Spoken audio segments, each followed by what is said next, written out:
ஓம் முருகா, என் அன்பு பிள்ளையே, உன்னை சந்தித்தே தீருவேன் என்று ஒற்றை காலில் நான் இப்போது நிற்கின்றேன்.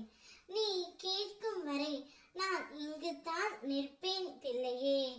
உன்னுடைய பிள்ளைகளின் வாழ்க்கை நல்ல நிலையில் உயர்வது நீ செய்த தியாகங்களின் வேரில் இருந்துதான். நீ உணர்த்திய பக்தி, நீ கொடுத்த அன்பு, நீ காட்டிய பொறுமை, நீ நடந்த பாதை, இது அனைத்தும் தான் அவர்களுக்கு நல் வழி பாதை. அதனால் மனம் தளர வேண்டாம். உன் பிள்ளைகளின் ஒவ்வொரு முன்னேற்றத்திலும் உன்னுடைய உழைப்பின் வழி இருக்கும். நீ அவர்களுக்கு தாய் மட்டுமல்ல, தெய்வீக சக்தியாகவும் இருக்கின்றாய். உன்னுடைய கரங்களை நான் பிடித்து நிற்கின்றேன். அவர்கள் முன்னேற்றத்தின் ஒவ்வொரு அடியிலும் உழைப்பின் வியர்வை இருக்கின்றது. ஆகையால் என் அருளும் சேர்ந்தே வழி நடத்தும்.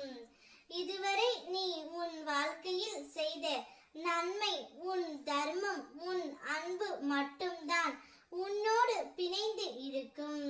அதனால் யாரையும் நீ நம்பிக்கையோடு பற்றி கொள்ளாதே. எல்லா உயிர்களையும் சமமாக கண்டு அன்பு செலுத்து. உன்னுடைய வாழ்க்கை வந்து போகின்ற ஒரு ஜென்மம் அல்ல. நீ செய்யும் நல்ல காரியங்கள் உனக்கு வழிகாட்டும் பாதை. நான் உனக்கு துணையாக இருக்கின்றேன். ஆகையால் இந்த வாழ்க்கை பயணத்தை நல்ல புரிதலோடும் நேர்மறை எண்ணத்தோடும் வாழ்வதற்கு உண்டான சூழ்நிலைகளை உருவாக்கி கொள். உன் நற்கீர்த்தி என்றும் உன்னோடு பயணிக்கும். எப்பொழுதும் இந்த முருகனின் அருள் கடாட்சம் உனக்கு நிறைந்து இருக்கும். சில நேரங்களில் உன் இதயம் எதையும் இழந்ததாக உணரலாம். அது ஒரு தேற்றத்தோடு உன்னை தாங்கிக் கொள்கின்றது. ஆனால் எல்லாவற்றையும் இழந்தென தோன்றும் போது கூட நான் உன் அருகிலேயே இருக்கின்றேன். ஏனெனில் உண்மையில் நீ இழந்தது எதையும் அல்ல, நீ மாற்றம் அடைந்து இருக்கின்றாய் பிள்ளையே. அந்த மாற்றமே உனக்கு புதிய வாய்ப்புகளையும் புதிய உயிரையும் தரும்.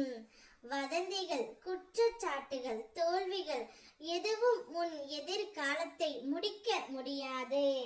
நான் தரப்போகும் அருள் உன் வாழ்க்கையை மீண்டும் எழுப்பும் ஒளியாக மாற்றும்.